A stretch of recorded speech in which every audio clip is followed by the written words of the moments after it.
moving back into our forecast, and we deserve it. We got through a lot this past few days.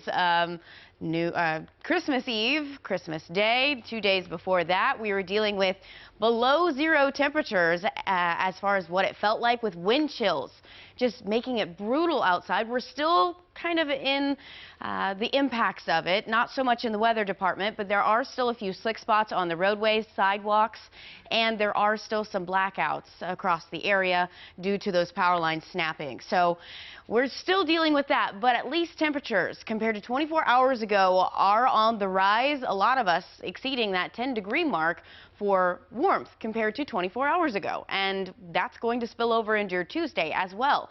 I've never been so happy to see the 20s and 30s for overnight lows. It is a lot more comfortable. I think my car only had to warm up for 5 minutes instead of like 30, and even when it was like 30 minutes, it just didn't want to start. So be grateful that we are dealing with seasonable temperatures. It's going to get better from here. Even though we are trending downwards in the overnight hours, this is closer to average for this time of year, and we're going to see these clear skies in time for that sunrise tomorrow. And with temperatures bottoming out in the 20s and the lower 20s at that, that's actually a boost to our temperatures, especially as we go into tomorrow with clear skies.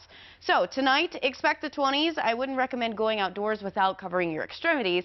It's still cold outside, but going into the next several days, you should be able to shed a few layers and maybe even reintroduce some of that fall attire.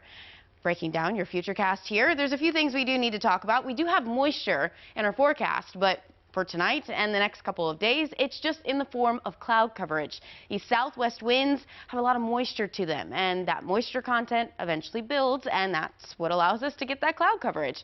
This is an ideal setup because most of it is in the overnight hours, and so we're reaping the benefits here, and then it cleans out by the morning hours when we're going to get some sunshine to help boost our temperatures.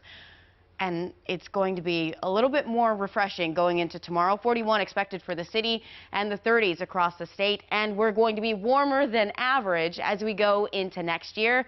Way to kick off 2023. It is going to be a lot more comfortable as we head into the next year as well. So looking at the next 7 days, we're going to see the 40s and the 50s and eventually the 60s move into our forecast. But rain will eventually move back into our forecast as well. So that's when you're going to need to dust off the rain gear. You haven't used it in a while. Find it and then have it on hand by the door by the time next weekend gets here.